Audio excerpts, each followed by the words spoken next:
Hey guys, welcome in, welcome in, welcome in. Starting a little earlier than I expected today. For some reason, I was thinking that Boston was an hour behind us, so I set our time for 10 a.m., not 9 a.m. here. So we're going to get into this hearing here. Let me get a few things situated here.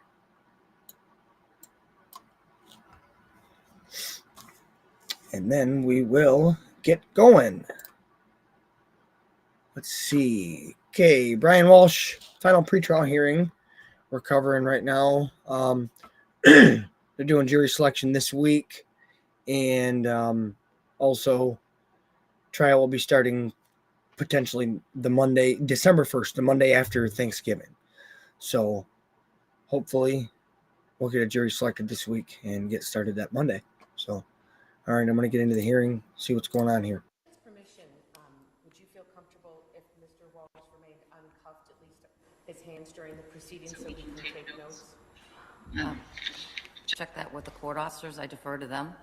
I don't have any, as you probably know. Okay. I don't have any objection to that. Okay, I'll check.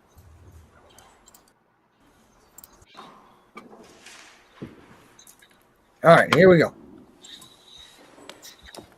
Here comes Brian Walshe, defendant Brian Walshe.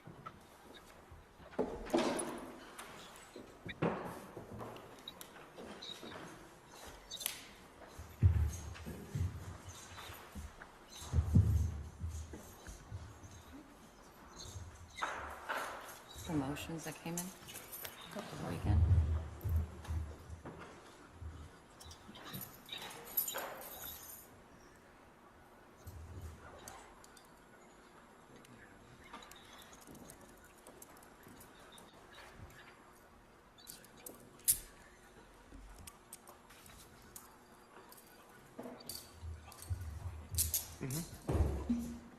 All set? Thank you. For the record, Hey, the welcome in, welcome in. handcuffs have been removed from the defendant so that he can fully participate in today's hearing. So the purpose of today really is to go through the motions in limine to see where I can Motions in lemonade. some rulings and some expected rulings. I always say expected rulings because I like to think of a trial as a living, breathing thing that evolves, not something that is pre-planned. So these are my best guesses. Sometimes I'm making actually affirmative rulings because I know enough that I don't think anything will change, but if it does change, I'll let you know. So I'll just start. I'm going to go through those motions that we went through a couple of weeks ago in the same order as they're listed. Instead of, I'll start first with the pretrial motions.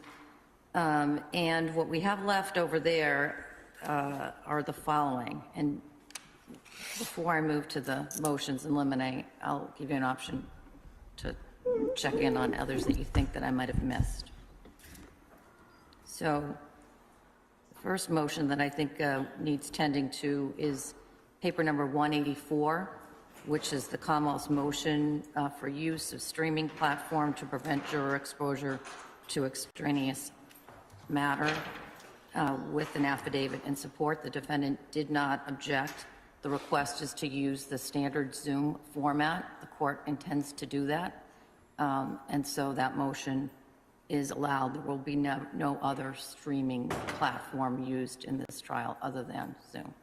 Any questions about that? Your Honor, just briefly, there's the standard Zoom platform in which remote users are able to unmute themselves, and then there's the other version where they can't. I don't know what the name of that is. Are we using that version? We're using the version that they can't unmute themselves. Thank you, Your Honor.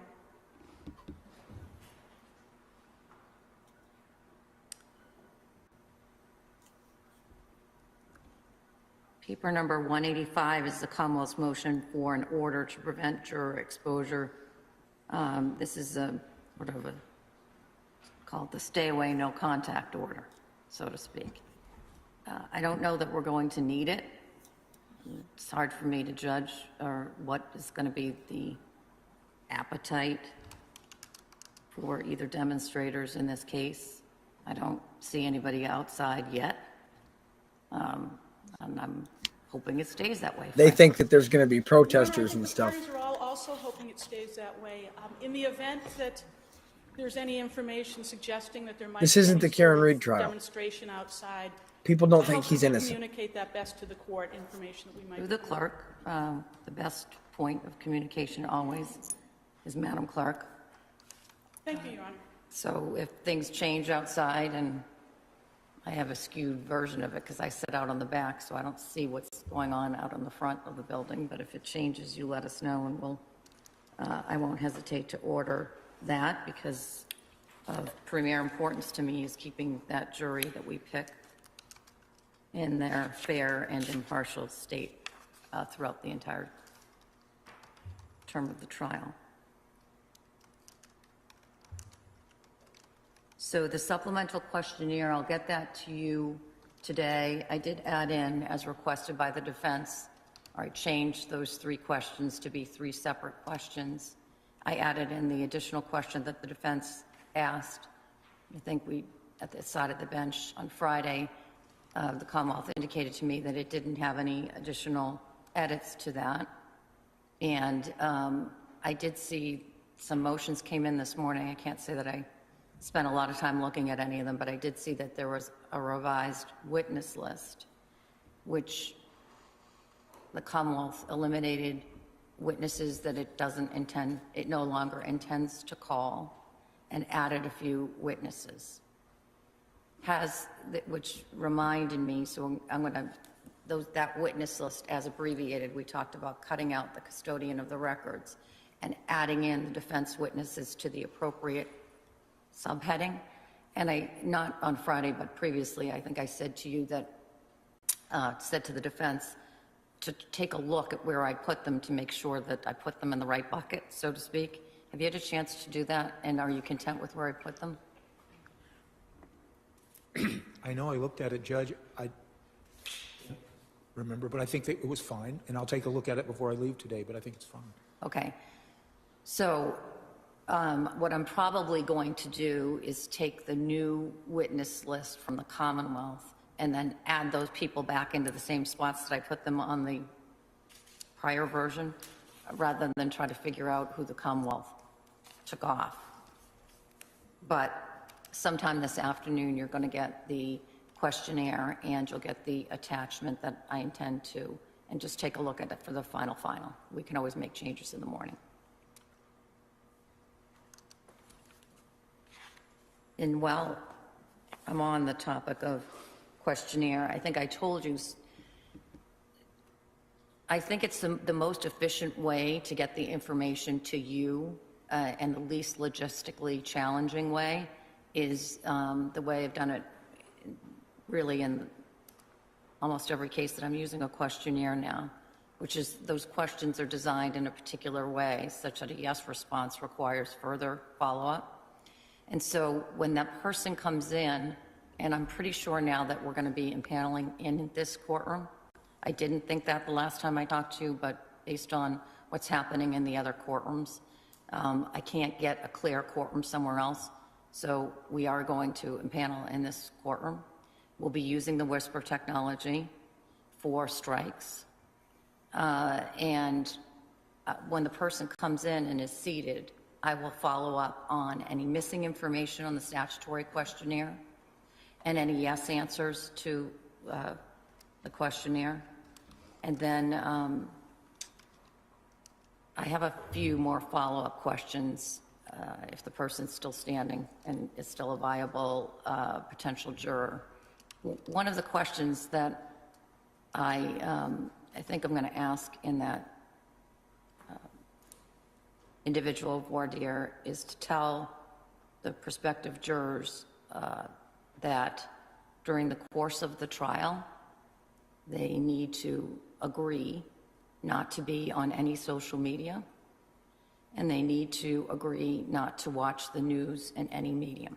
That's a big ask, but I think it's a necessary ask given the level of publicity, media coverage in the case. Anyone have an objection to that? No objection. No objection, Judge. Could I just, I mean, to me, ask a that's, I don't know, question? that's kind I of controlling looked at to my me. notes No social media. I from our mean, last discussion. Are, I'm not on I read trial. my notes to say you weren't going to give us copies of the questionnaire. That's right. So how do I do that? Yes. So you'll have a blank questionnaire, of course. And so what I do is I have the person come in, I tell them in the empanelment script, you fill that out, give us your honest answers to the questions, you fold it together, and you keep that document in your possession. Don't show it to anyone until you hand it to me. So they will come up to the side of the bench, they will hand me the questionnaire. I will then recite. Juror number 40 answered yes to questions blank, blank, blank, and blank. So you'll know what questions they answered yes to. And occasionally people don't answer, and they'll put a question mark, or they'll write something. And if that happens, I read literally what they wrote and where they wrote it. And if you at any point want to look at the questionnaire, that's fine with me too. I just want to prevent the both the time and the paper that's involved. Jury selection is so paper intensive anyway, the last thing you need is more questionnaires. But if you want to look at the questionnaire at any point, that's fine. And then at some point, the very last question, as you know, on the questionnaire says, whether this would disclose anything that would be personal to you. I presume that some number of jurors are going to answer yes to that question. At some point, typically at 1 o'clock, I will have the required hearing under URIP to seal those questionnaires. And you have to give, under the rule, you have to have a hearing. So it'll take about 2 minutes, but we will have that hearing at some point during the early stages of the trial. Thank you, Julie.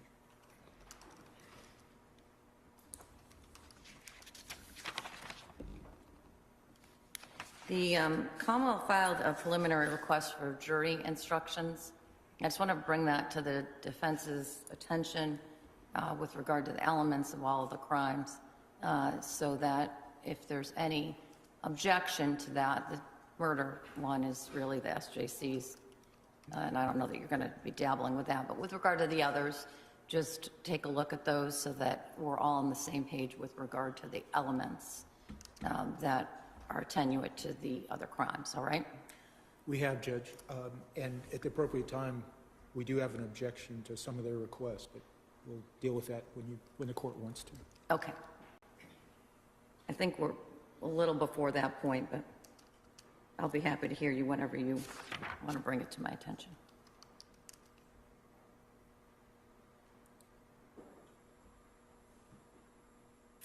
We've dealt with on Friday the motion for change of venue, and we also, I guess implicitly, if not explicitly, have addressed the defendant's motion for leave to conduct attorney-conducted voir dire to the extent that the defense is asking for panel. I'm not going to exercise my discretion. I'm going to do the traditional individual voir dire. And of course, you play a big role in that. That's all I have for non-motion in limine pretrial motions that I think that I could give you some rulings on. Before I move to the motions in limine, is there any other non-motion in limine pretrial ruling that you're looking for? Your Honor, the Commonwealth did file a motion for reciprocal discovery. Okay. The defense did provide us with a notice of intent to follow Dr. Banerjee and an outline of Dr. Banerjee's opinion if she testifies. The Commonwealth is requesting the proposed potential testimony of Dr. Lakin and Joel Scoletti of Safos Corporation, who are identified as potential experts by the defendant, and also Dr. Dan Feria and Steve Verino of MVP Forensics, also identified as potential defense experts. And also Tim Creamer has been identified as an investigator. Commonwealth is requesting any statements that Mr. Creamer has obtained, and also the substance of any testimony he may offer. We have no opinion, we have no reports, we have no statements. I will, though, provide them with a summary of what I anticipate the other experts would testify to, I'll do that. And All right, when can you get that to them? Pardon? When can you get that to them? See, in Massachusetts, from my understanding, most other states aren't like this, but in Massachusetts, the other side has the right to know what they're going to testify to, what their opinions are, and basically the ability to prepare and rebuttal that ahead of time. So they have to share all their opinions and everything so that basically the others can prep for it ahead of time, which to me is silly. But apparently that's a big thing in this state that a lot of other states don't do, according to attorneys. Wednesday? Seems reasonable.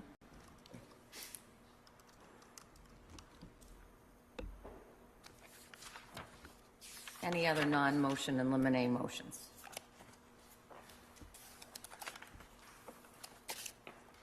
All right.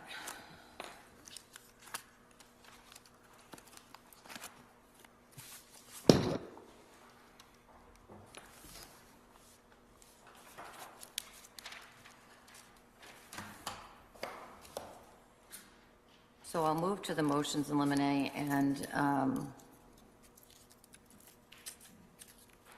going to take them in order, I think, with the exception of maybe one of them. When we get to it, I may pull that to the end. So paper number 187 is the Commonwealth's motion to limine number 1. It's to provide the jury with a means to review electronic exhibits during deliberations, and the defendant did not object to that as of at least 10/31. Same position today, right? Yes. It's allowed. The Commonwealth needs to ensure that the laptop that is in the jury deliberation room is contains no other information other than the information that's necessary, the software that's necessary for the jury to review the material evidence. We will do that, Your Honor. There is a special laptop that will be used for that purpose, and it will be provided to the defense to inspect it. All right, and that was the second part of my order, which is the defense is ordered to review that laptop before it goes in to make sure that we don't have any glitches. Paper number 188 is Commonwealth's motion in limine number 2. It's to notice of any visual aids defense intends to display during opening statements. The defendant objected to that. Is the defendant still objecting to that? It is. We are. The motion is allowed. As to opening statements, I want to see any chalks that you're intending to use. It's for your own good. Because if I determine that there's something on that chalk that is inadmissible, you are not going to be able to use it because you're not going to be able to turn it around. Go right ahead and state your objection on the record. Well, Judge, I would just like to explain something. I object to it for a very simple reason. I've been doing this for 20 years. I've never had an objection in either my openings or my closings when I've used visual aids. Secondly, I only include visual aids that I know are going to be exhibits that are admitted. If I have any question about anything that I would use visually for the jurors, I approach the DAs, I approach the court, make sure that we're all in agreement that's an exhibit. I don't use Then why are you objecting to it then? Because it gives, if I give it to the Commonwealth before I make my opening, they have a roadmap, they have a preview of what we're going to say. Everyone's supposed to be getting a preview of the evidence. Not of my opening and not of my thoughts. All right, I'm not going to engage in a discussion about this. Any chalks that you intend to use that are not agreed to exhibits need to be shown to the court and to opposing counsel. That's ridiculous. Okay, Judge, just so I understand. And it can be the morning of, but it's going to be before you're holding something up in front of 16 jurors that we spend 2 weeks picking a jury for. No. Not happening. And I don't want it to happen, but let me just clarify something. I understand the court's ruling so far. Chalks, but not what we know to be exhibits. If you have, and I know you have, agreed to exhibits, then you don't need to address that. Those are agreed to.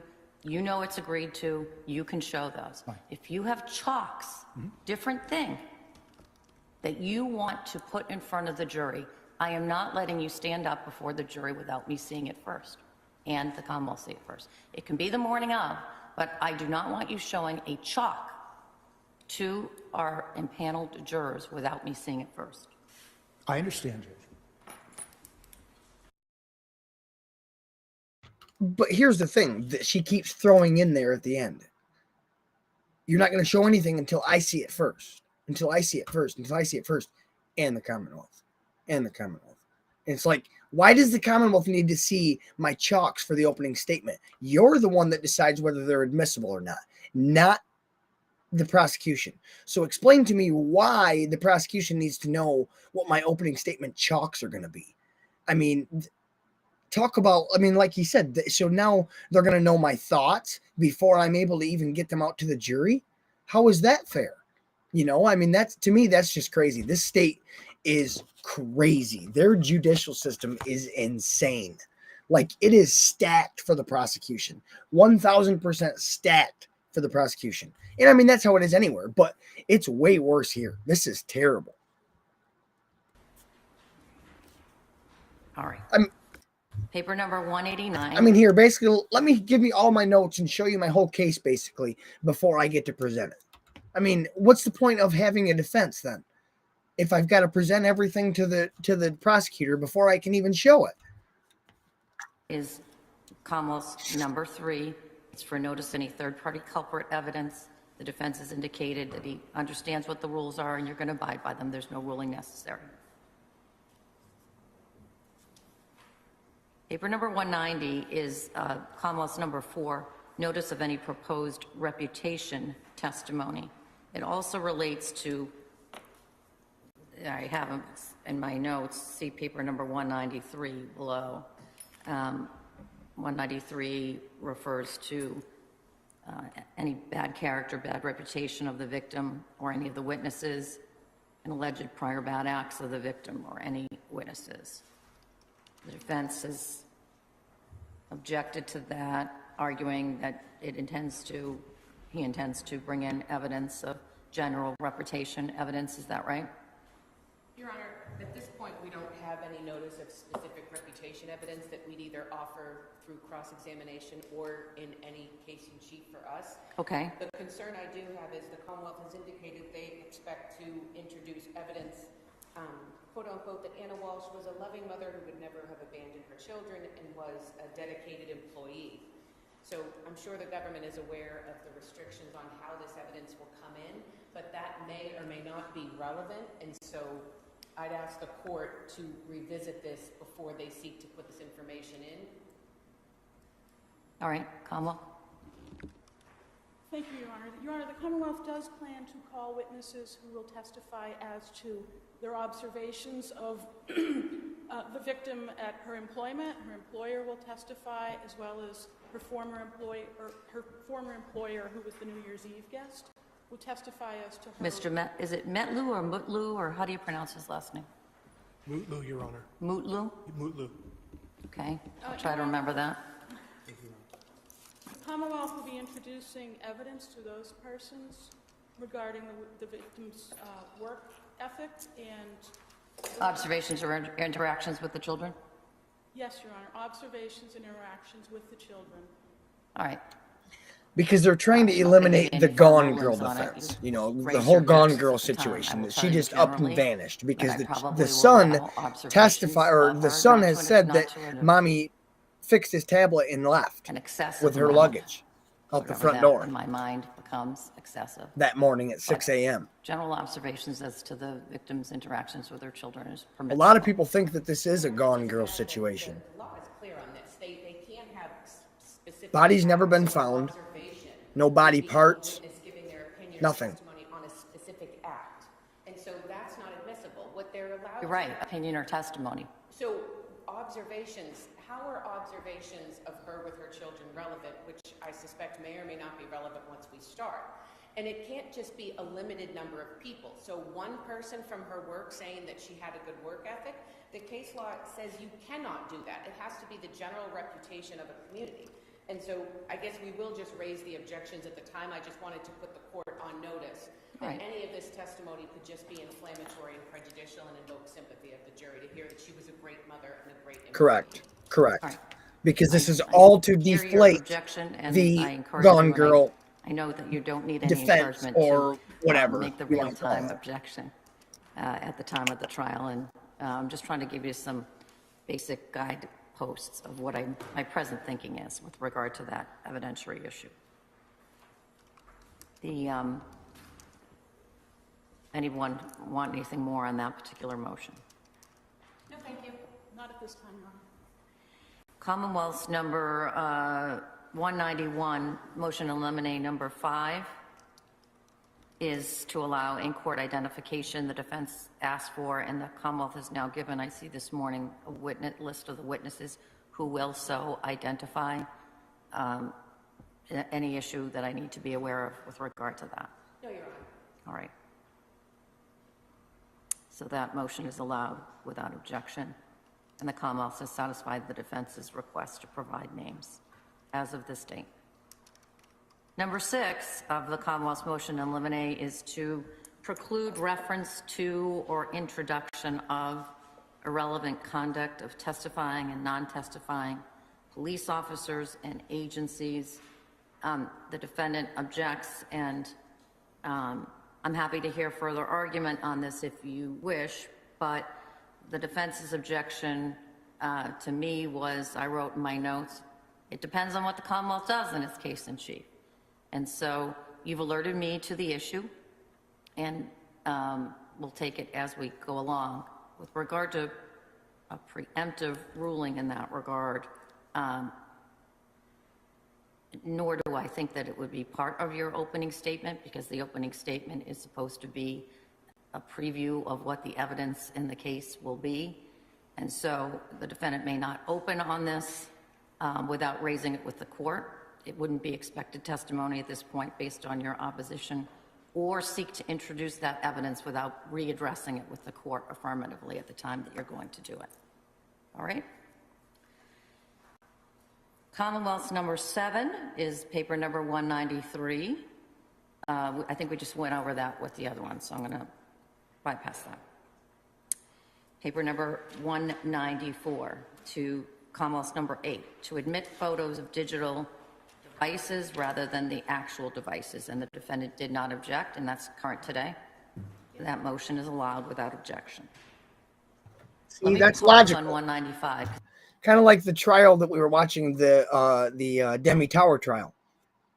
When I said that prosecutor is so inefficient, where she brought in all of his clothes, all of their clothes, the towel, everything wrapped in plastic, laminated, whatever you want to call it, casing.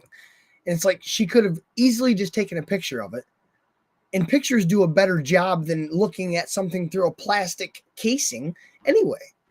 So it's like, we're in a day and age where you can use cameras in social or in media to do things, not have to show the real item. And that's what they're doing here.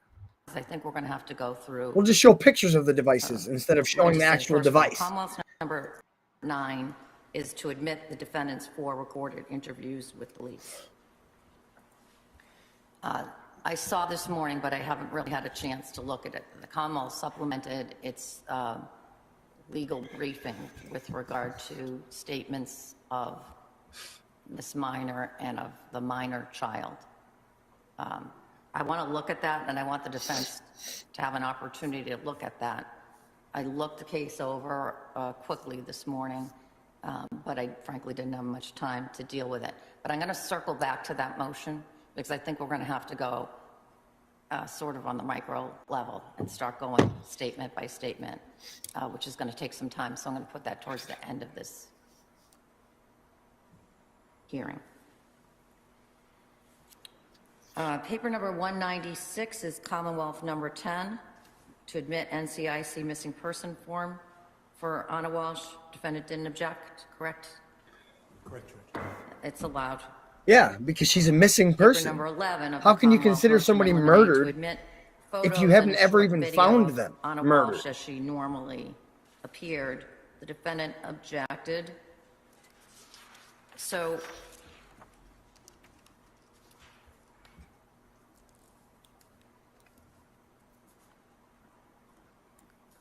I haven't seen the video. Does the Commonwealth have a way to show me the video? I believe we could email it to you, Your Honor.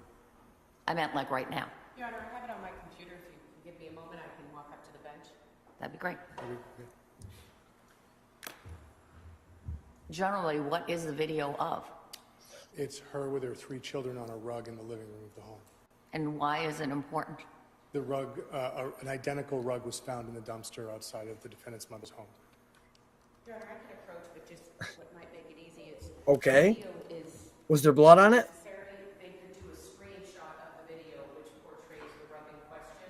I can approach and I can show you. Yes. Sure.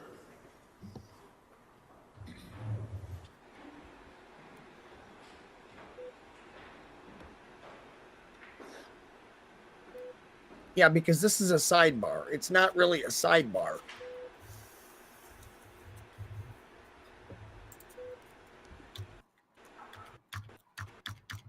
Show that rug, Corey, and if there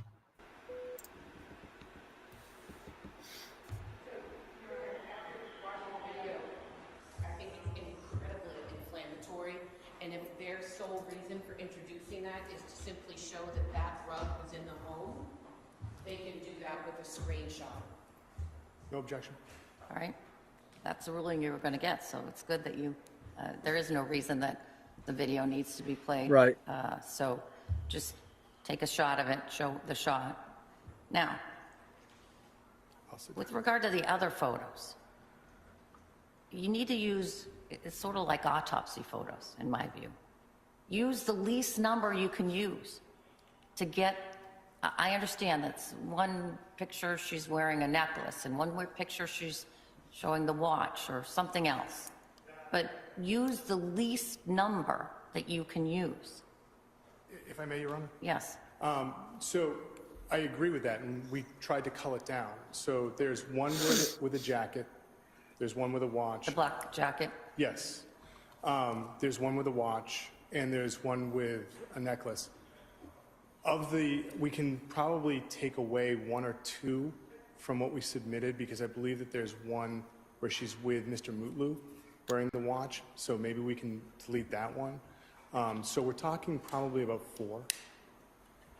Your Honor, the other issue is those photos can also be cropped, and there can be a stipulation that the cropped photograph showing a person wearing the necklace, the coat, is in fact a photograph of Anna Walsh.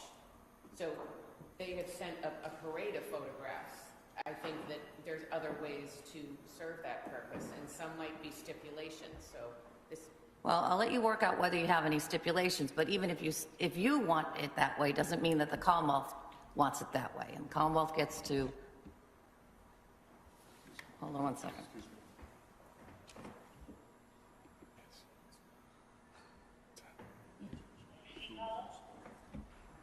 I gotta take a break.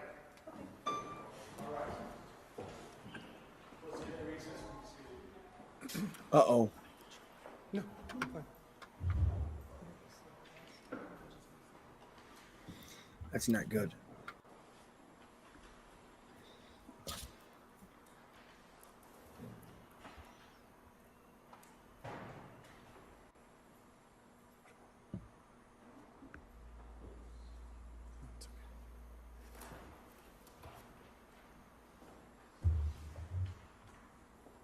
For introducing that is to simply show that that rug was in the home.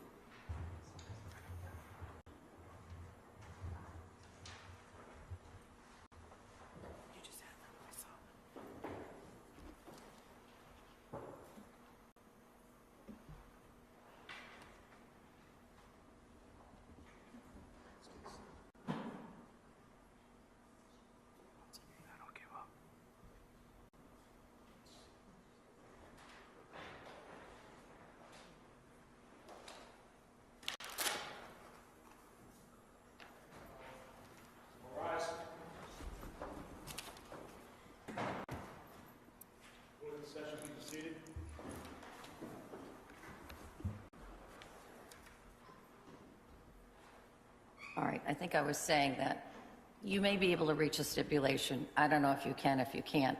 But I think I was just about ready to say that the Commonwealth gets to, within the bounds of the evidentiary bounds, gets to present their case. I appreciate the analogy to autopsy photos, and so let me go back and see if I can do something that's more palatable to the defense. That's frankly how I see it. I mean, I understand the significance of the various items that we've just listed to the Commonwealth's case, or I think I understand generally what the significance is to the Commonwealth's case. So I'm inclined to let them have the photos that they're going to need to make those arguments. But they don't need to be inflammatory. And so, yeah, just look through the lens of an autopsy photo. Thank you, Your Honor. I appreciate that, and I'll work on it. All right. Commonwealth's motion number 12 to admit evidence concerning the defendant's federal charges. And the defense is opposing in part. I'll hear from the Commonwealth first on this one. Your Honor, we have actually attempted to develop a stipulation. The Commonwealth had sent it to the defense, and we haven't heard back as to whether that is something they wanted to stipulate to. We had been working on potentially reaching an agreement as to what information about the federal charges would come in. All right.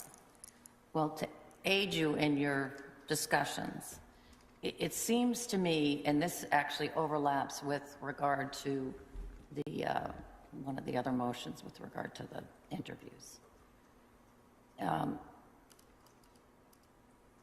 I understand the importance of the federal case in terms of the Commonwealth's argument with regard to motive, and particularly the timeliness of certain information vis-a-vis the time that the Commonwealth indicates that they believe the defendant did the acts that he's charged with. And the one area that I wanted to probe so that I have the information firmly in my mind, what the evidentiary significance of it is, the weight of it versus the prejudice, is the GPS. So my memory from prior proceedings on this case is that the GPS was not the way that the Commonwealth found out that Brian Walsh was at various places. That is correct, Your Honor. All right. It was not a GPS bracelet. What was it? It was a radio frequency bracelet that would go off if he went a certain distance from the home, and he would have a allotted amount of time to leave the home to perform errands and drive the children. Okay.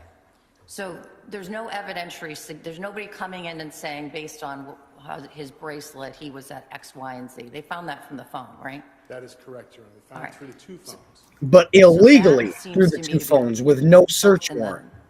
Transcripts and also. All they had to do was get a search the warrant to extent that search it's his in any of phones for the location federal data, and they papers didn't. as a condition of release. That was a big Highly deal prejudicial. pre-trial. And I'm not inclined to let the jury hear about that.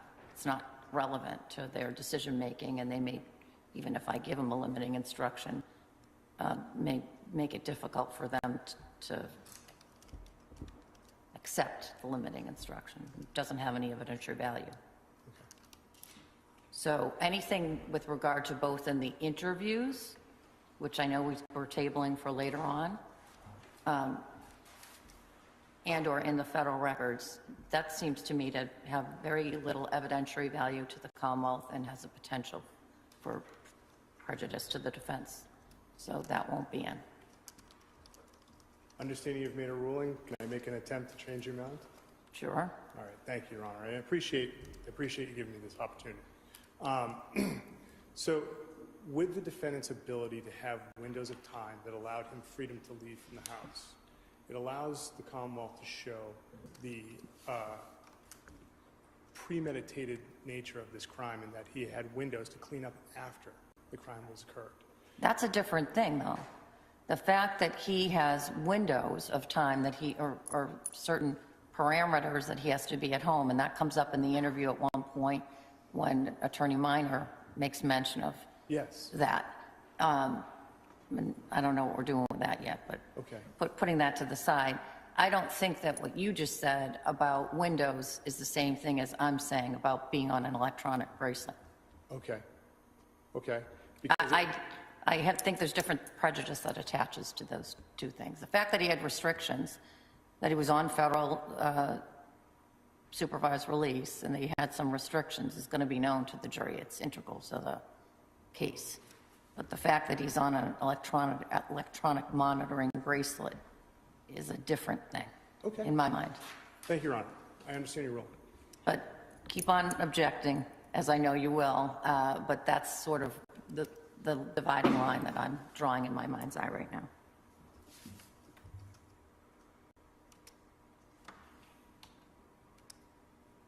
And keep on working on the stipulation. Yes, Your Honor. Paper number 199 is Commonwealth's motion in limine number 13. It's to admit the victim's out-of-court statements, evidence of her state of mind, and the defendant's motive to kill her. The defendant is opposing it in part.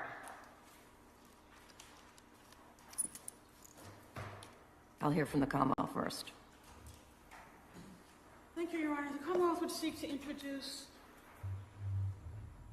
the victim's out-of-court statements to Alyssa Kirby and to Mr. Mutlu and to Mr. Fastow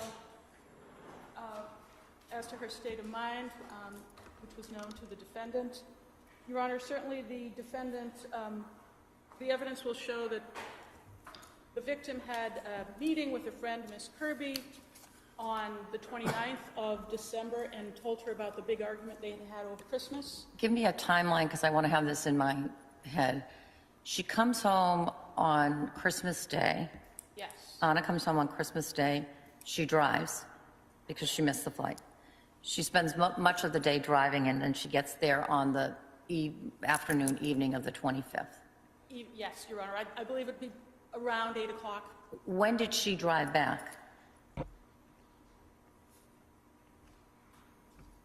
She leaves on the 26th of December, Okay. And she drove back to D.C. and she drove back to D.C. And then she returns back to Boston by flight on the 30th. on the 30th.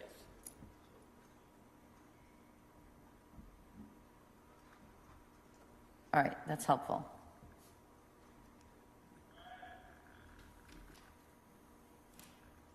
All right, go ahead. Your Honor, on the 29th, when she's still in D.C., the night before her return to Boston, she goes out to dinner with her friend Alyssa Kirby and talks about the big fight that she and the defendant had, and tells Alyssa Kirby... She'd been home for Christmas. Yes, over the Christmas break, or the day that she was home. She tells her about that big fight, that she gave the defendant an ultimatum, that she had learned that the reason the children weren't with her was because of the defendant and his attorney, and that she had told him essentially to just resolve the case, even if it meant taking jail as a result. And I know Your Honor has reviewed the paperwork, and it is a little more detailed, some of the statements of the grand jury. Your Honor, I would suggest that this is admissible because certainly it shows the victim's state of mind, that she is prepared to do what she needs to do to take her children down to D.C. to be with her. She had a very highly compensated job, and I know Your Honor is familiar with the circumstances of her moving to D.C. without the defendant and the children. I suggest that that is certainly known to the defendant. He acknowledged and alluded to a big fight over Christmas in the recorded interviews, and indeed said that he had learned after fighting with the victim previously over Christmas, and I believe he said Thanksgiving, that he was not going to fight with her over her alleged need to return to Washington, D.C. for a work emergency. I suggest this is highly probative of the victim's state of mind and the defendant's motive to kill her. It also shows that he is aware of this. He's searching Mr. Fastow's name. He's searching for divorce. And he is conducting those searches in between. I believe the search for Mr. Fastow was on December 25th. And then he's searching for divorce, I believe, on the 27th. His mother then hires the... But see, here's my thing. To me, she has more of the motive and more of the reason to want to just disappear. Okay. She's got the money. She's got the means to do it. He doesn't. He's on house arrest. He's on federal supervision. He don't have the funds and the money and the access to disappear or, take off. She does. So to me, there's also that. Like, she's with a bum. She works at a highly compensated job, and this guy's a nobody. She obviously don't want to be with a nobody. She's complaining about him to her friends. I mean, to me, it screams Gone Girl to me, from what I'm hearing. I mean, he has no means to do this. I mean, and like I said, considering being on federal supervision too, he was on a tether as well, a radio frequency tether. So there's a GPS tether and there's a radio frequency tether. Now, a radio frequency tether is just basically where you have a base that you plug into a phone line at the house or wherever the base should be, which is usually at your house. And then that bracelet that's on your ankle is a radio frequency device as well. And it links with that base that's at your house connected to the telephone line. So then they set certain times where you have to be within that parameter where those two items, the bracelet and the base, have to have connection. And if you walk outside of that connection or the radio frequency to where they can't connect through radio frequency anymore, then you'll get an alert that you're not in range. And then the tether company will call you and tell you that you're not in range and give you a second to get back in range and blah, blah, blah, blah. And usually you don't get in trouble for it if it's legit. Now, a GPS tether can see everything you're doing, every moment, every move, every step, and it's battery operated. So you have to charge it every day. Couple hours, I think it takes 2 or 3 hours. I've had radio frequency tethers, I've had GPS tethers, so I know how both of them work. And the GPS tether is more what they go to nowadays. Maybe not the feds, but in the state of Michigan, they don't really use radio frequency tethers anymore.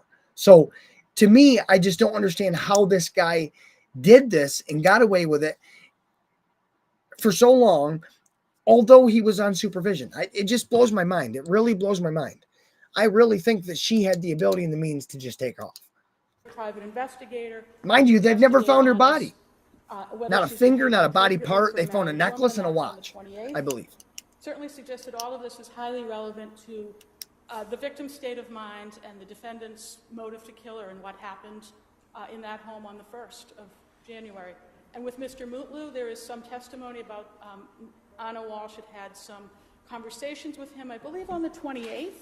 And Mr. Mutlu's testimony is a bit indicating in some of his statements that some of it he might have learned from other people, but some of it he did learn from Anna, and certainly the Commonwealth would be very careful to make sure that we were only eliciting what he learned from Anna, not something he had heard from somebody else. And I would suggest that that should all be admitted. Well, how do you know whether that's the case or not? Defense?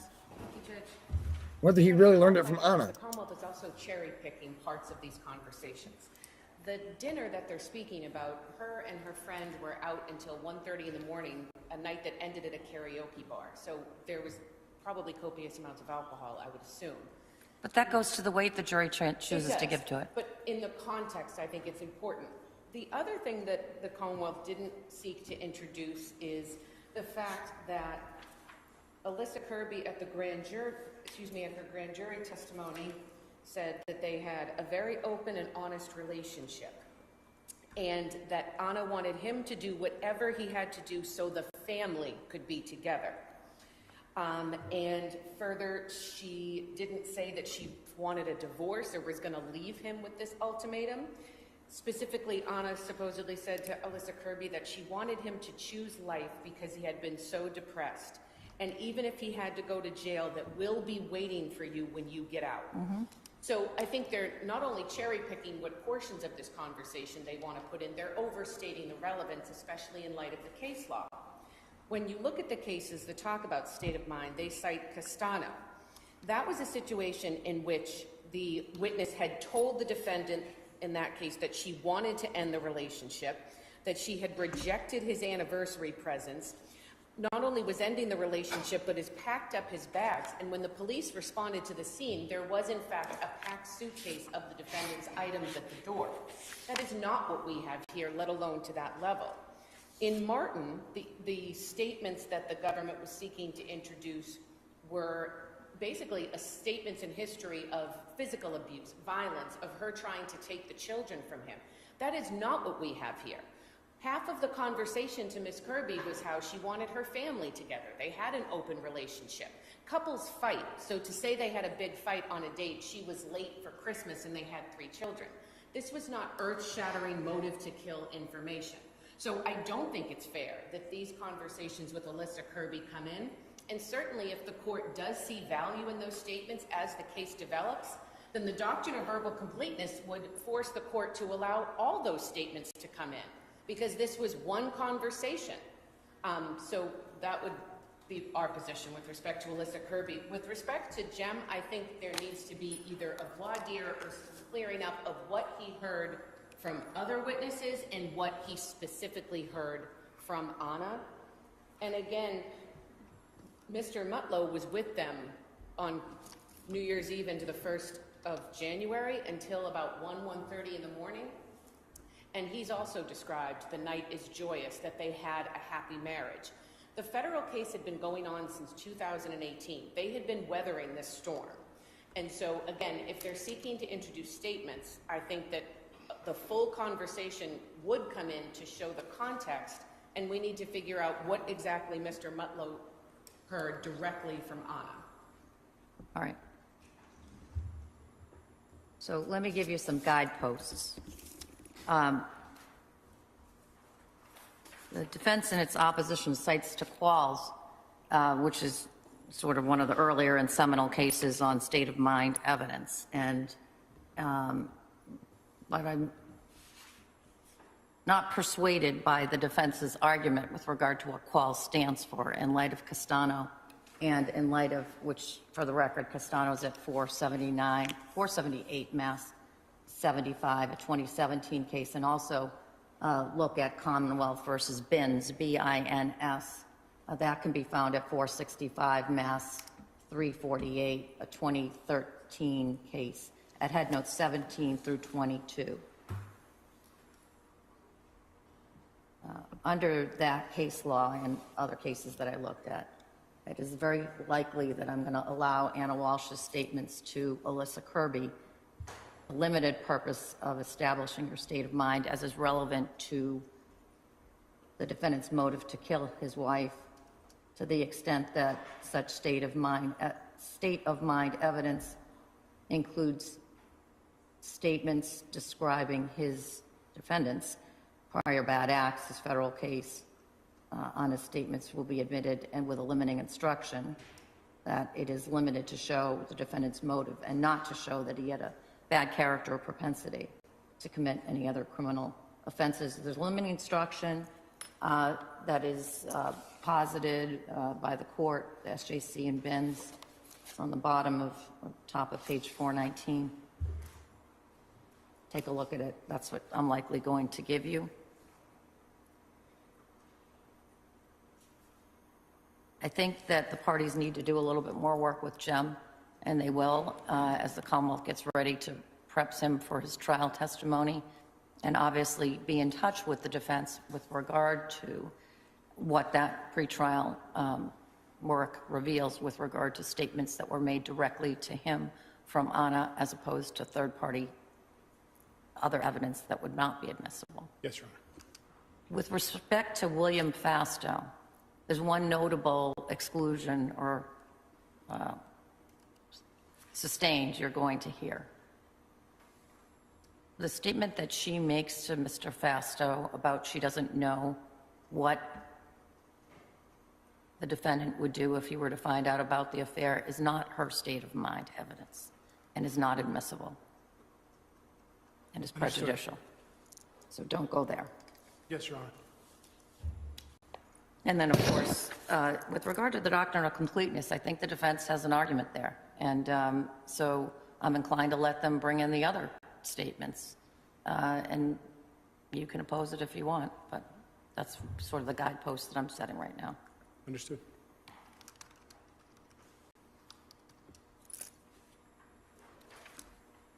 All right. Paper number 200 is Commonwealth 14, to allow the admission of text messages conversation as of 11/12. I wrote, the defendant had not filed a written objection I think I invited that at our last hearing, and I'm guessing that you didn't because it's 801D2 stuff, but you let me know if it's otherwise.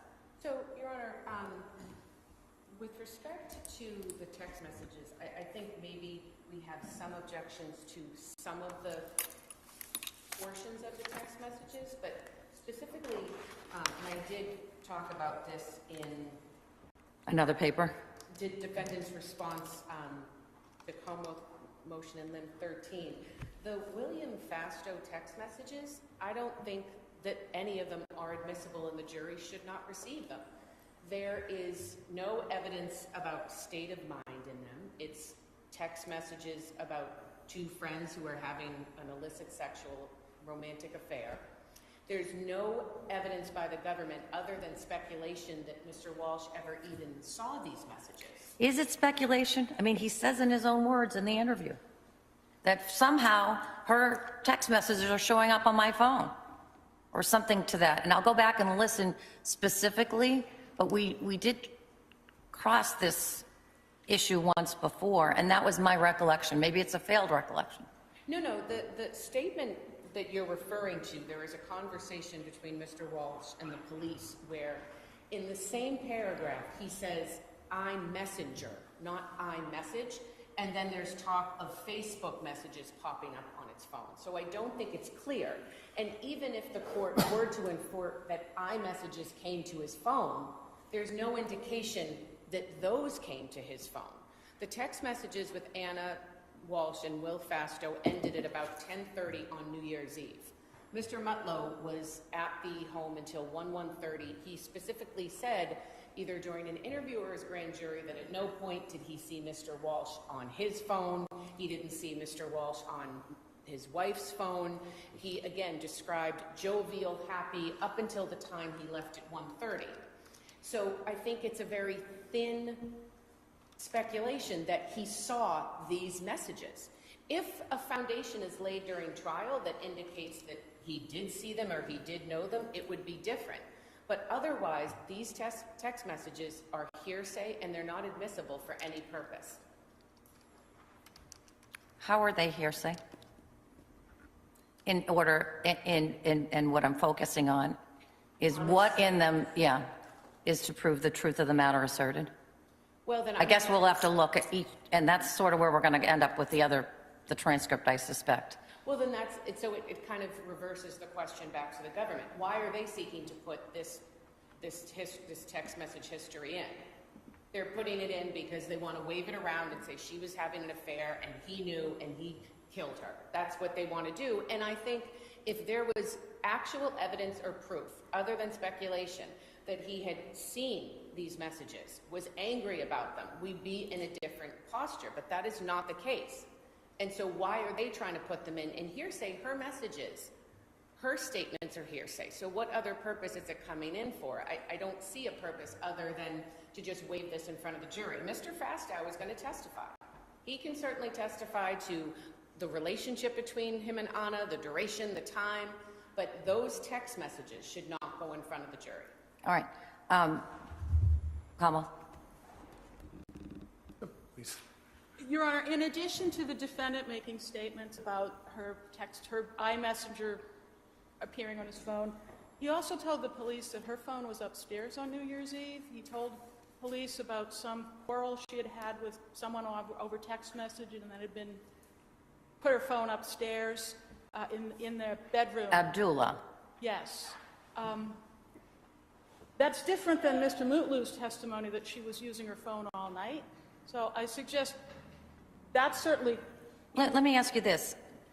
Based on the forensic work done on the defendant's phone, is there any evidence that he was on his phone that night?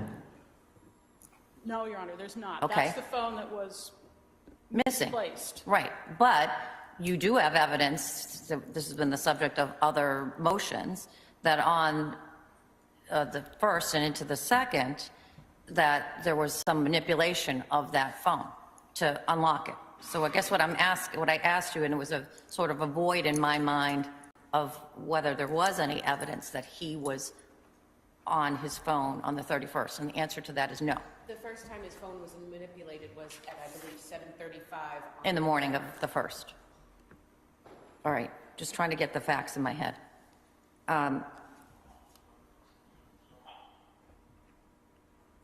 Well, more to follow on this as to individual text messages, and I want you to be focused on whether or not they are being offered for the truth of the matter asserted, and if they are, what your positions are, and see if you can make some headway on this. Thank you, Your Honor.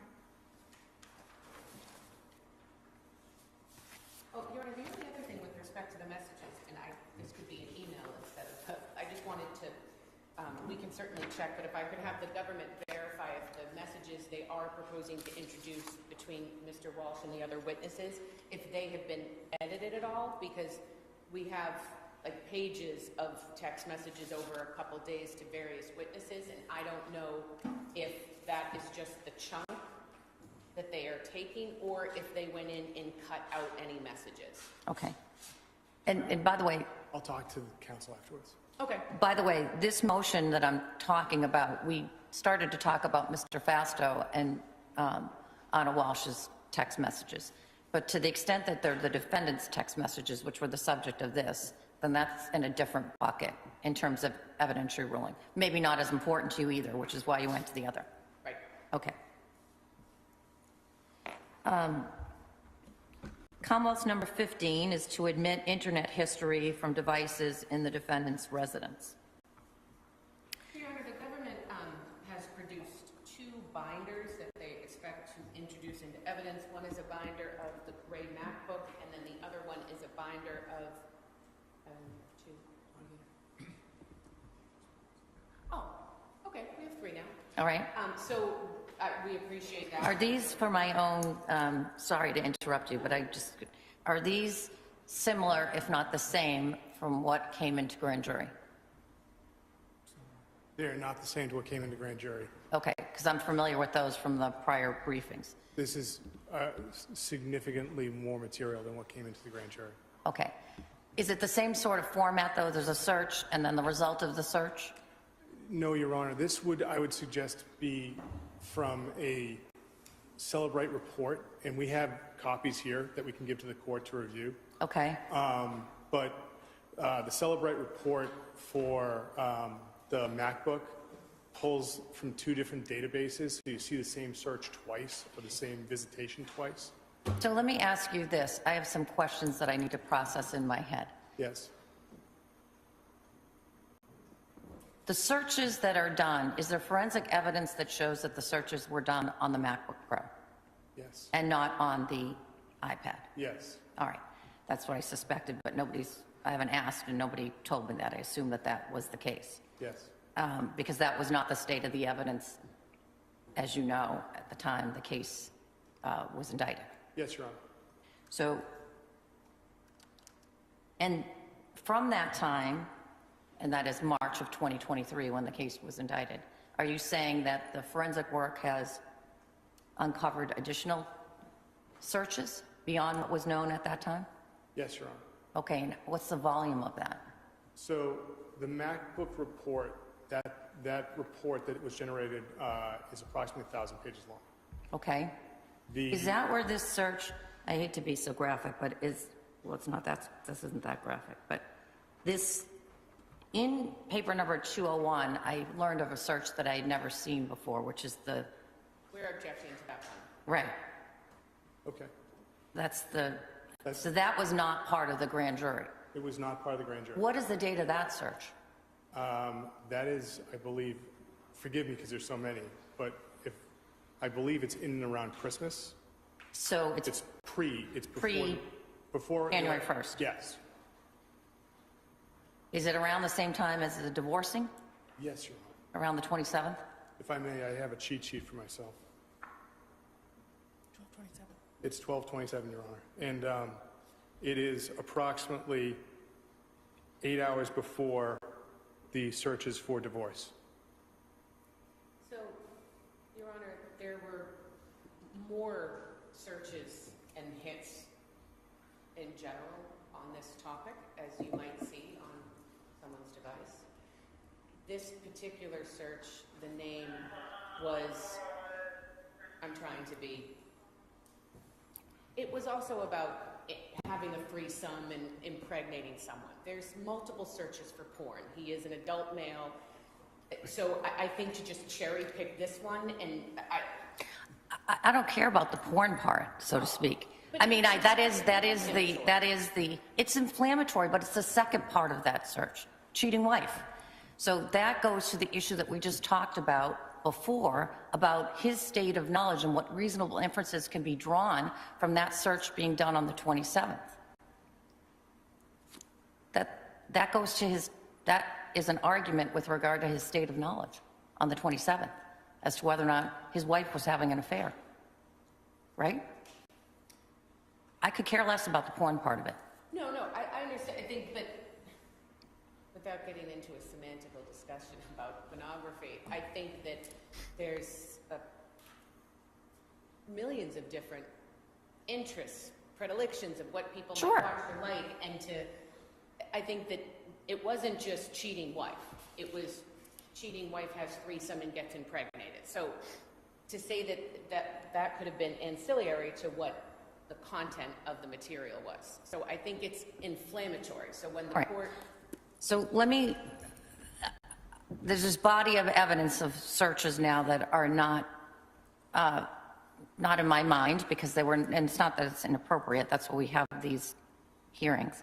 But what would be helpful to me is if the Commonwealth, A, can provide me with those searches, and B, if you know, and it's not too much additional work, identify, and maybe it will become apparent to me because there's only the list of what you knew at the time of grand jury is pretty much encapsulated both in the grand jury transcripts but also in the affidavits.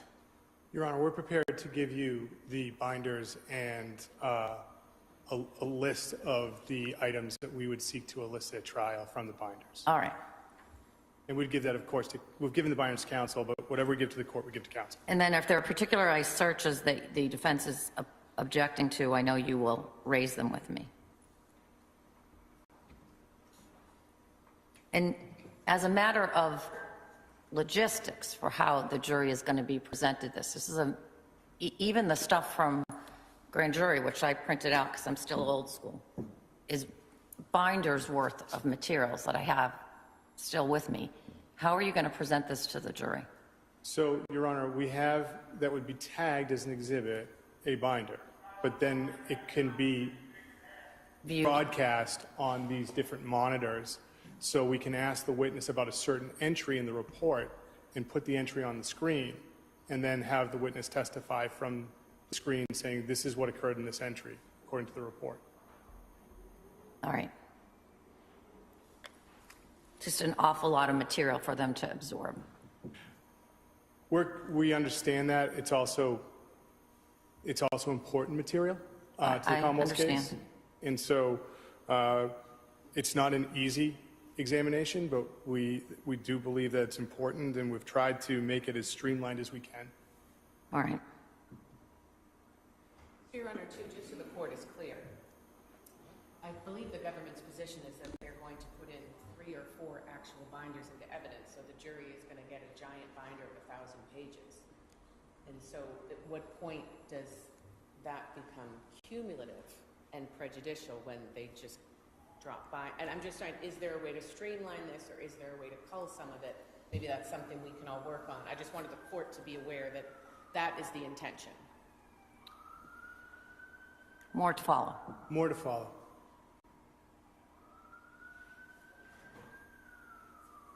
All right. Paper number 16, to introduce Axios Investigations, hired by Diana Walsh, December 28th, 2022. Defendant is opposing. So, what is it? Is the Commonwealth just seeking to admit through a person, presumably, that comes from Axios, because Diana Walsh is not on the witness list? Yes, Your Honor. So, We listed her as a witness, Your Honor. We don't know if we're going to call her, but we did list her in an abundance of caution. All right, I'll make sure that she's, I apologize, Your I Honor. don't think she's on there. It She's could not be a on the list. clerical error, but Okay, so keep that, so that, She's also present in court right now, Your Honor. well, do you want to do anything about that? I didn't know she was on the witness list, so I didn't move to, I didn't move to sequester her for this hearing. So I didn't understand that she was going to testify, Your Honor. I apologize. All right, so, I can tell you what I would intend to introduce at trial from Axios. It's just very simple, a contract that was executed. right, which I've seen. Yes. It's a grand jury exhibit. Yes, Your Honor. What's the objection to that? So, Your Honor, what's the relevance of someone who the government isn't calling as a witness to introduce something that they did on the 27th of December? Well, the relevance, and frankly, I'm going to ask that Ms. Walsh leave the courtroom. Thank you, Your Honor. I can speak more freely.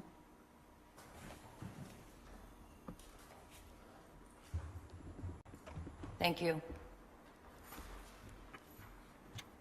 Because she can't watch it later on YouTube. I mean, come on, seriously? Like, are we really doing this right now? She's just going to watch it later.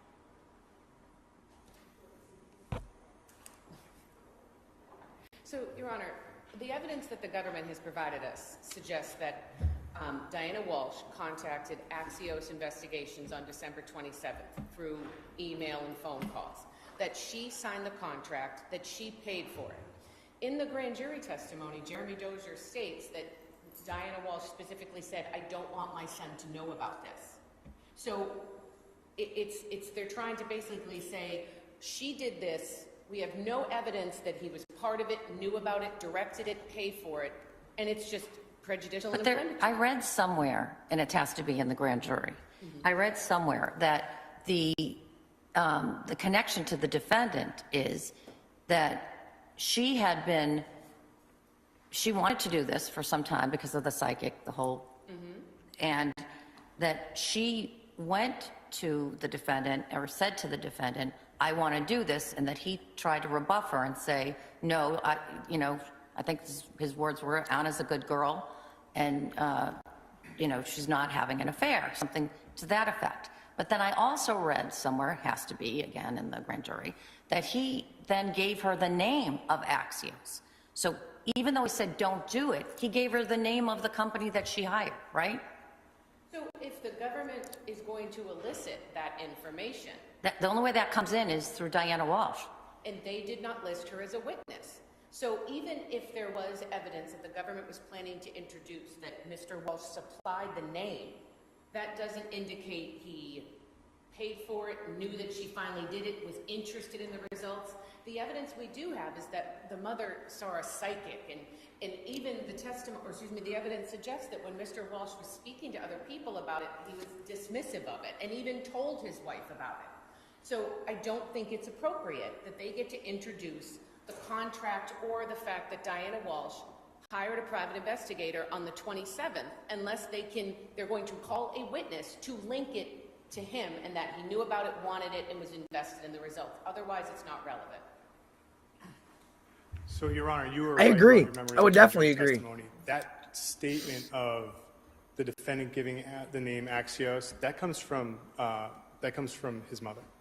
So But you don't have her on the witness list, so how do you make that connection without her? that's fair. Dummy. We were suggesting it is a reasonable inference by the amount of contact the two of them had, and that he saw her frequently, and that he talked to her frequently over the phone. But again, we were trying to be very limited. that in what we means were that entering, he which was just the contract involved in it? through the private investigator. So with that, I think Ms. Porges, her assessment of the evidence is correct. And so I don't want to belabor this issue. That was the only thing we were trying to get. We were not trying to get any statements of the defendant, nor were we trying to get any statements of his mother, simply the contract. Well, you make whatever strategic decisions you're going to make, but that may lead for a paucity of evidence on linking his knowledge to it. That's your choice. Understood, Your Honor. All right.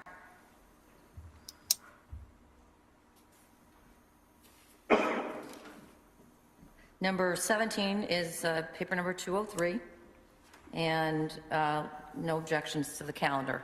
There isn't, Your Honor, but given the fact that there is, my understanding is that there's going to be a blank calendar and items or notations may be placed on it, and I'm assuming then that is going to go to the jury.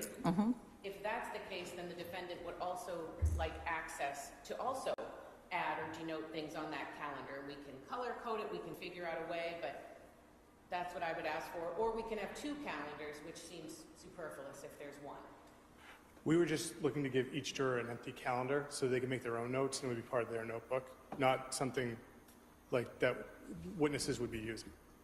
So Okay. if they just want to give a blank calendar to the jurors so they can keep track of days, then that's fine. Yeah, Yeah, it just got confusing during the grand jury. all right.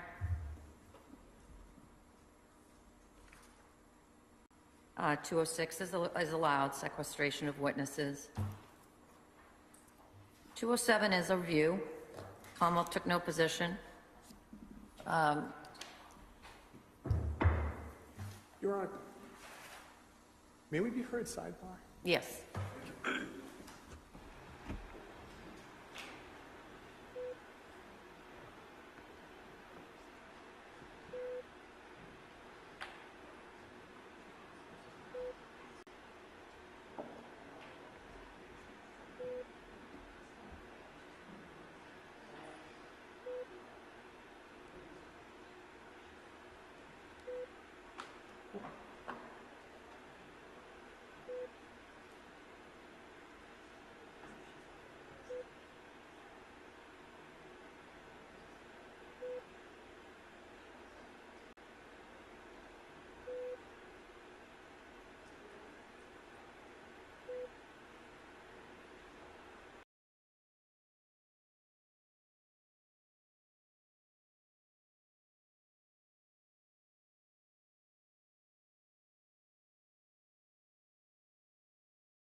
All right, guys, let's try this again. I had to upgrade my internet, get a different modem and router because I don't know what the deal is, but apparently the company that I use, their equipment is junk. So let's try this again. Sorry about that, guys. I'm going to get this figured out where we don't have this problem at all. Already got him on the horn. Got the wife on the phone with him. Getting it figured out. Get more better equipment. Make it happen. All right. Let me get everything resituated here.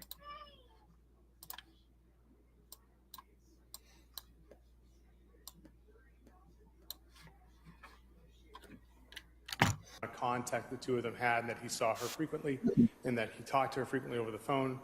But again, we were trying to be very limited with what we were entering. It was just the contract through the private investigator. So with that, I think Ms. Porges, her assessment of the evidence is correct. And so I don't want to belabor this issue.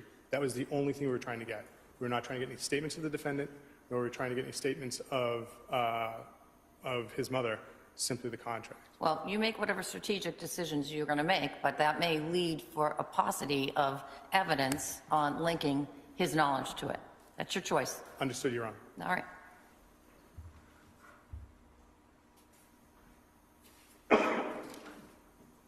Number 17 is paper number 203, and no objections to the calendar. There isn't, Your Honor, but given the fact that there is, my understanding is that there's going to be a blank calendar and items or notations may be placed on it, and I'm assuming then that is going to go to the jury. If that's the case, then the defendant would also like access to also add or denote things on that calendar. We can color code it, we can figure out a way, but that's what I would ask for. Or we can have two calendars, which seems superfluous if there's one. We were just looking to give each juror an empty calendar so they could make their own notes and it would be part of their notebook, not something like that witnesses would be using. So Okay. if they just want to give a blank calendar to the jurors so they can keep track of days, then that's fine. Yeah. Yeah, it just got confusing during the grand jury. All right. 206 is allowed, sequestration of witnesses. 207 is a review. Commonwealth took no position. Your Honor, may we be heard sidebar? Yes.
objection. Sure.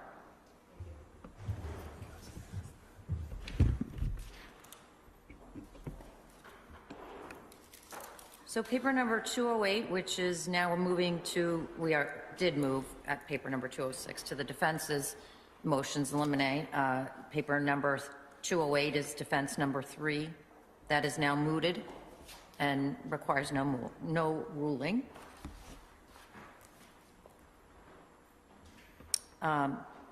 Paper number 209, defense 4. Commonwealth has indicated they will not seek such opinion, so no ruling is needed.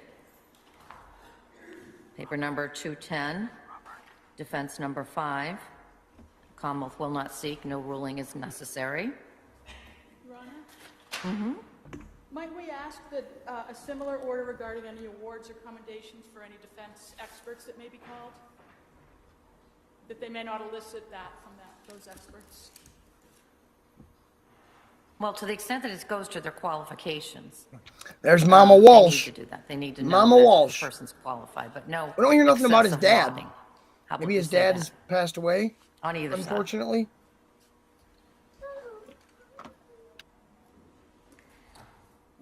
Paper number 6, defense's motion in limine regarding any opinion that the defendant knew about the extramarital affair, and that was opposed by the Commonwealth at paper number 230.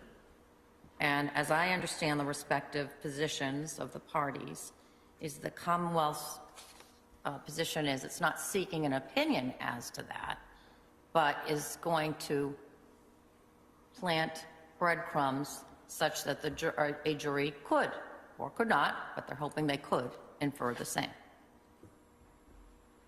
That's right, Judge. They've told us they're not eliciting an opinion, so that Right. answers that. So that seems to be the line that the rules of evidence draw as well.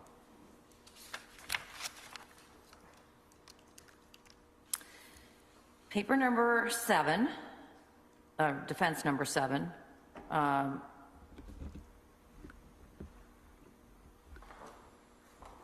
What did I write here?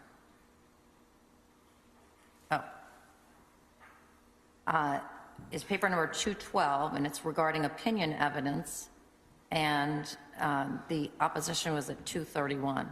And I wrote to myself, what more do you want? And under what authority? Well, all I'm trying to do, Judge, and all we're trying to do is keep these witnesses from taking the stand and start offering opinions as opposed to the facts of their investigation, that they not be asked opinions that they have not provided in all of these reports. Because when you read through the hundreds of pages, and what they've given us is all this search data and everything, that's fine. But they can't then elicit, do you have an opinion about what this means? They can't do that, and that's why we filed this motion. That's all.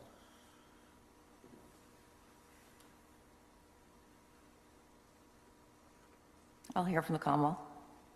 Thank you, Your Honor. Your Honor, we've provided voluminous discovery in this case.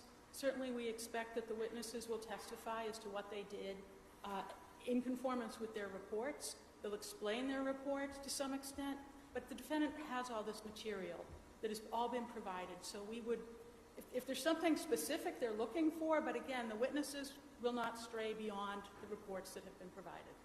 All right, then we have no disagreement. As an aside, by the way,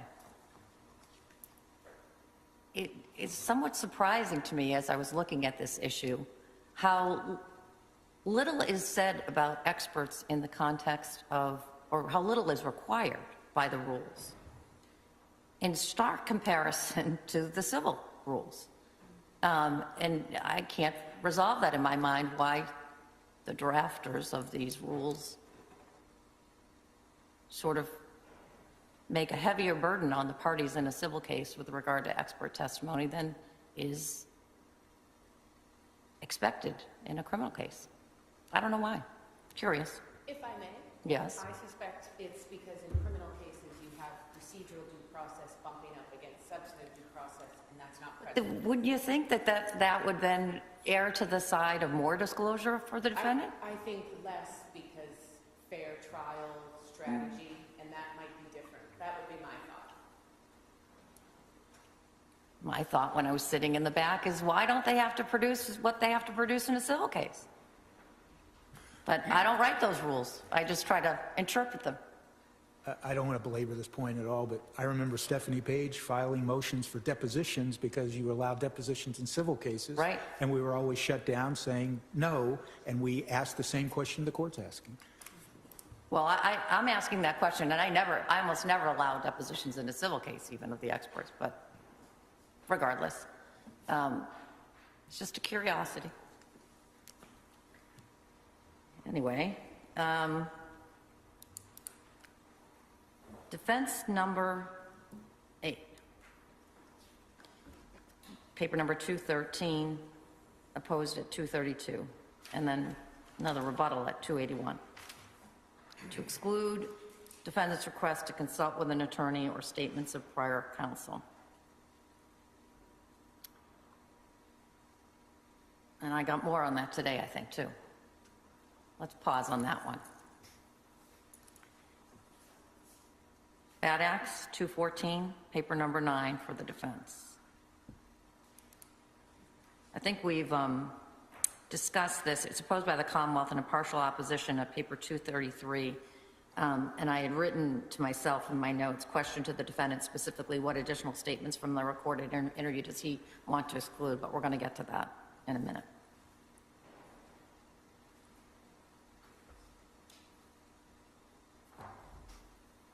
Paper number 215, defense number 10, motion to eliminate regarding witness characterization of evidence or of the defendant's behavior. The Commonwealth has said it will not seek character evidence, but will offer evidence of the defendant's behavior through observations. Is that right?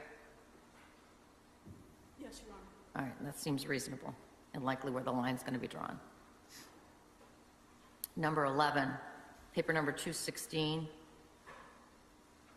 asking the Commonwealth to designate and provide notice of specific statements and internet searches contained in the digital data seized to be introduced at trial.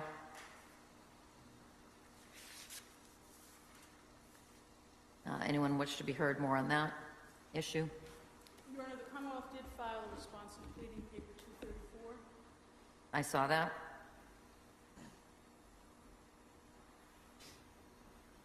I will say that the Commonwealth's opposition at 234 seemed to take a reasonable approach, and likely where the line will be drawn.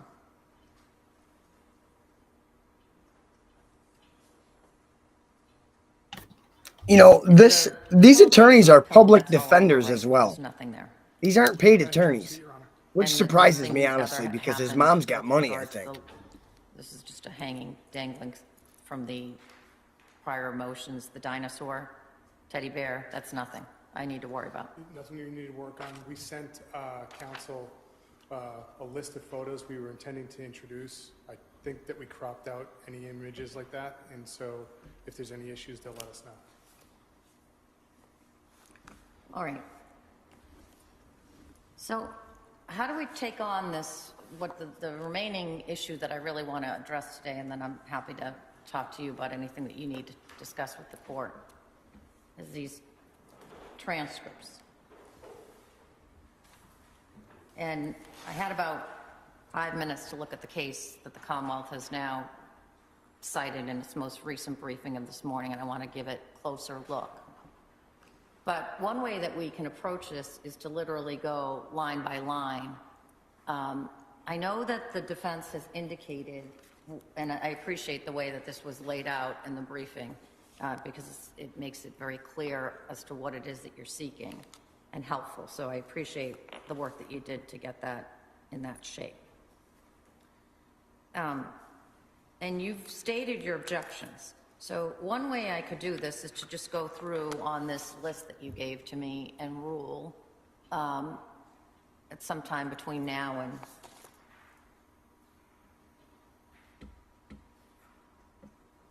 before the evidence is played, and give you a little bit more time to brief it. I will say that as I said to you at the side of the bench on Friday, that I think that there's a evidentiary issue that needs to be decided with regard to what the scope of the employment of Ms. Minor was. And I'm not sure how this new law fits within that analysis. If it does, if it's just a separate analysis, it almost seems like it's a separate thing completely. And a separate vehicle or avenue to admissibility, these adopted admissions. But I want to give the defense time to respond to that because it just came in this morning. And as to many of these statements, and so that you don't misunderstand where I thought I was on Friday, which was alerting you to the issue of agency, I'll call it. And I don't want either of the parties to be misguided by what I said to you on the side of the bench with regard to that. And what I mean by that is this. Even if Ms. Minor's, Attorney Minor's statements aren't coming in, even if they weren't coming in, I never intended to not allow the Commonwealth to tell the jury that she was present there. So whether her statements come in is very different than whether her attendance at the interview was going to come in. And I think in the opposition that I saw, the papers that I saw flying, I think the Commonwealth, maybe based on what I said at the side of the bench on Friday, thought that I was excluding the latter as well, that is, her attendance at the interview. I also want to remind you of something that I said at the side of the bench on Friday, which is much of what Attorney Minor says is repeated by the defendant. And so the cumulative impact of those statements is not significant for the most part. There may be statements that she makes that are significant.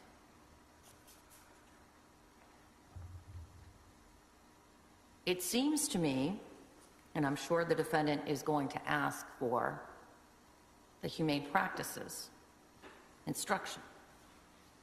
And if that is the case, it would seem to me that the dynamic of what is going on in that home during those interviews is relevant to that, specifically Thomas's role. I see you nodding your head no, but then I get to the later interviews. Maybe there's not enough in there for you to care about it. So why are you nodding your head no over there, Attorney Tipton? I appreciate the time to respond. I was reading their cases at 4 a.m. That's not the best time to be reading cases. If the court... I was blissfully ignorant of it at 4 a.m. I didn't see it until 7 a.m. So if the court's... we will file a written response. My understanding is the court's going to give us time for that. And when's a good time to have that filed? You said you would make a ruling before the evidence started, so Right. I'm just wondering... I mean, honestly, the next couple of days, we're going to be busy with picking a jury, and maybe even longer than that. So, I mean, I don't, as long as I rule on it, yeah, as long as I rule on it in time for you to make the appropriate edits, and I don't ruin, you know, the poor IT person that's going to be tasked with doing the edits Thanksgiving. How deep into the case are these transcripts coming in? Potentially the first day, Your Honor. Well, great, thanks. But the good news is like you said, a lot of it was cumulative. And so in going over that, particularly the interview in the 7th, when we looked at it, we're like, there's really not a big problem with a lot of these. So we'll start working on some of those redactions. And we gave a list to the court of the things that we didn't object to. So we're going to start working on this. So curiously, and I just want to make sure that this was a conscious decision on the defense's part and not something that was unconscious. There's some of what she said that you kept in. You know that. Well, attorney, No, there are some statements that you did not ask to be, and so... From Tracy Minor, Judge? Yes.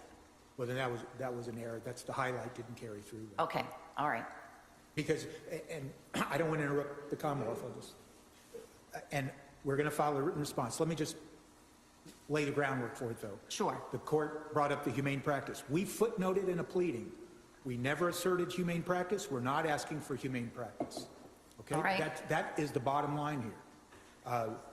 And the Commonwealth's citation to sheriff in their latest briefing, they misstate what the law is. The law is if humane practice is a live issue, the court is required by law to give it humane practice. It's not a live issue. We've never raised it. So I want to set that groundwork. All right, I appreciate that. 2, I understand what the court just said about you never intended to indicate you were going to exclude the presence of Tracy Minor. Our prejudice, contrary to what the Commonwealth argued in their brief, in their memo they filed last night, we made it very clear what the prejudice is. The prejudice is from the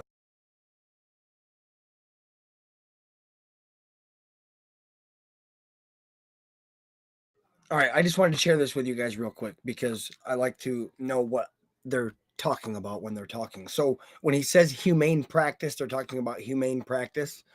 Okay, so humane practice in Massachusetts criminal law, humane practice is a longstanding rule that governs how a judge and jury must treat a defendant's confession.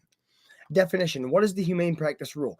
The humane practice requires that 1, the judge must determine first, outside the presence of the jury, whether a defendant's confession was voluntary before allowing it into evidence. 2, if the judge finds it voluntary and admits it, the jury must then make its own independent decision on whether the confession was voluntary.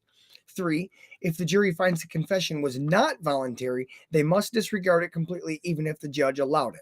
Why it exists. Massachusetts gives defendants stronger protections than federal law when it comes to confessions. The humane practice rule ensures confessions aren't used unless they were made voluntarily, without coercion, without improper police pressure. Typical jury instruction, the jury is told something, okay, we don't care about that. All right, so I just wanted to share that with you guys and let you guys kind of understand what he's talking about when he talks about humane practice. The fact that Tracy Minor is there and all these statements are being made, not the statements necessarily of Tracy Minor, but the statements of the client. And we made clear what we think the prejudice is. And that prejudice, once again, we'll lay it out in more detail, but that prejudice is the same type of prejudice that flows from the Commonwealth's reaction to Proctor and I won't go into anything about Proctor except for the fact that once that's a whole can of worms was impeached, the Commonwealth moved away from it. Yeah, they sure did. Why? Yeah, they sure did. Because his impeached integrity reflected on this office, the Norfolk County the entire District office, Attorney's not just for this case. Every case that he's involved in, they stepped away from him. That Tracy Minor was there. Real quick. That even the union jury can said, take that to say, as we said, either he's lying to his attorney, therefore he's lying to us, and they can't believe our representations during the trial, or his attorney was complicit in the misrepresentations he was making to the police because she chimed in, but she was there, and so now we're making misrepresentation on his behalf. That's the type of prejudice we're trying to avoid, and finally, we're going to be arguing, why is it relevant, especially when you take the humane practice out of it? There is no relevance to Tracy Minor being there. So we'll brief it, but I wanted to lay the groundwork for that. All right. Now, again, remember, humane practice is how the judge and the jury have to treat his confession. Brian Walsh, they have to treat his confession a certain way. Both for myself and also. Was it voluntary? Was it without coercion? Was it with proper police pressure? Resolve this issue for you. And then the jury has to decide that after the judge decides it. If the Commonwealth could take the highlighted sections that we provided to the Commonwealth and you. Yes. And just now, go take those highlighted and maybe color code all of these statements they've listed. Wouldn't it make it easier for us all? Well, I think we can get down to, I think if you get rid of the cumulative stuff, you're really probably down to not a lot. Right. So that might be a good idea. What do you think about that? I think you're right, Your Honor. I think that the issue became with the transcripts. Once you started taking her out, it became confusing. So she would actually ask a question and he would answer it. Right. Or she would correct him on the restitution figure 3 times in a row. So then he's just shouting numbers out. It doesn't make sense. So a lot of it was just confusing with what was being proposed. So we're trying to go back and be more strategic about this. All right, and so Tracy Minor, the person that they're talking about, was his attorney. Excuse me. She was his attorney for his federal case he was selling fake Andy Warhol art paintings on eBay. He sold some fake ones to an Andy Warhol collector, apparently, and he caught some federal charges for it. And she was his attorney for those proceedings. And so I believe maybe she was his attorney when he sat through the interrogation of the police and stuff like that too, maybe because he already had her paid as a retainer. I don't know.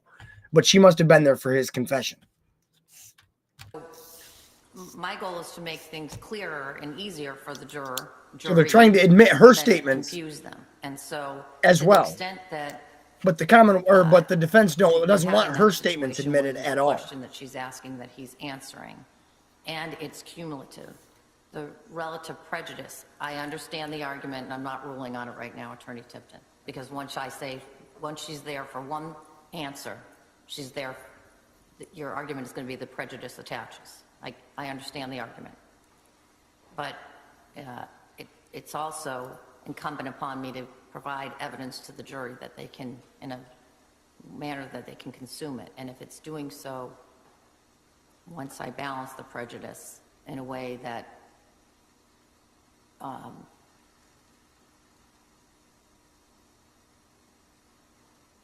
allows them to digest the evidence, but I'll think more about the prejudicial issue.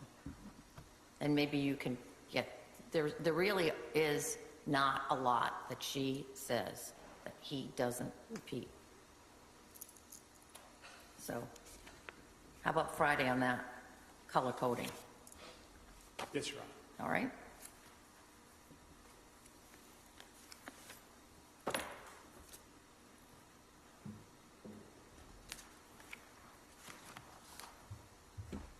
That's all the motions eliminate, right?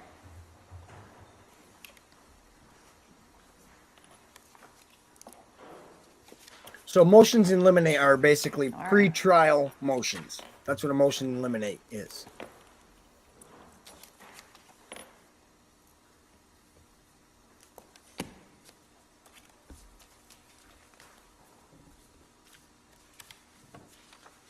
So,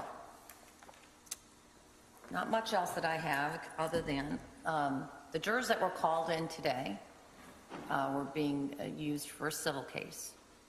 They're going to be told at the end of the day that they're being held over till tomorrow, and that's so that we will get a big yield tomorrow, and hopefully I'm hoping to take 70 of the jurors tomorrow, and the remainder will go hopefully to Crim 2. I think they're expecting about 150 jurors tomorrow, or that's what they summoned. They're going to be held over, so we will have jurors right through till Friday, because as you know, typically we don't get. But she said you can only get through about 60 a day jurors on efficiently. Friday.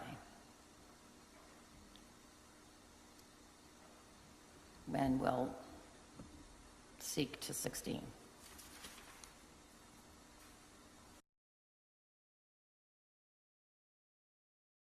So I was a little off. They are pretrial motions. Okay, so motion in limine is a pretrial request asking a judge to rule that certain evidence is inadmissible in court to prevent prejudice or confusion. Latin for at the threshold. These motions are argued before a jury is present and can shape what evidence is allowed at trial.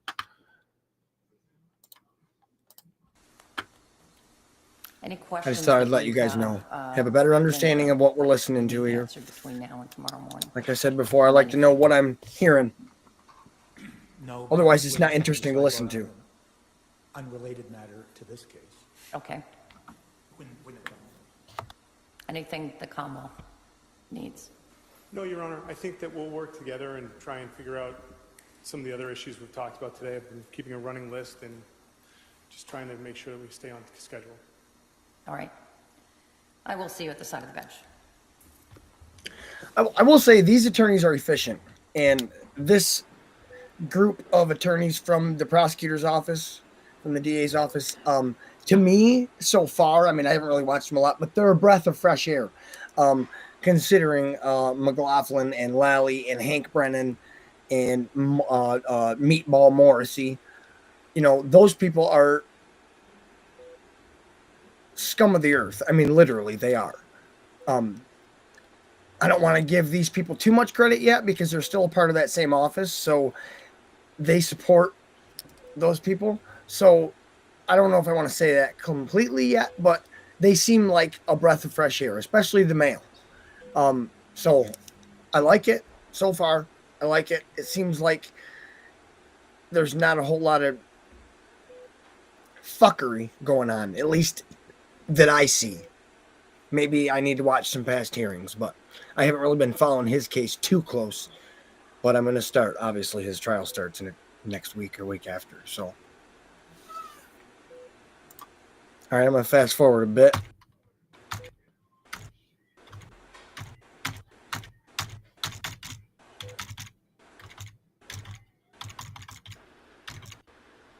There's Mama Walshe.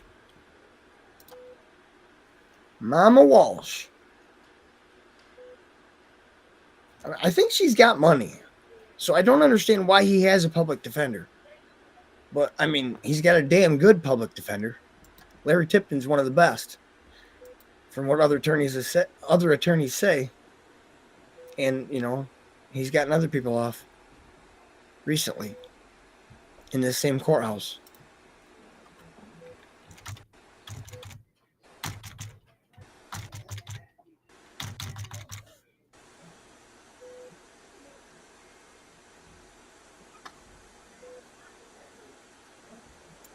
Good shape.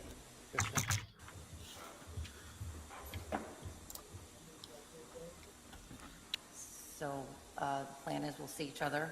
We'll end today's work. I appreciate the commitment to do some further work. That's all for today, we're folks. Really in pretty good shape. I like As this we move judge too, forward though. to the start of I really this, like this I will give judge. you later this afternoon the most what I I'm not believe sure is what the her most name is. updated witness list, which will be attached to that supplemental questionnaire. Take a look at it carefully, and All right, guys, I'm going to be starting a different stream, I made some changes, and some other minor changes that you'll see in there. a separate stream than this one, and we're going to check out the murder trial of a kid killed his neighbors. Isolated ones that were- So we're going to check that out. All right. I'm going to start a separate stream, though. So Have a good be day. looking and for we'll that, see you folks. back here at 9 o'clock tomorrow morning. That is continued to November 18th at 9 a.m. Thanks, everyone. November 18th at 9 a.m.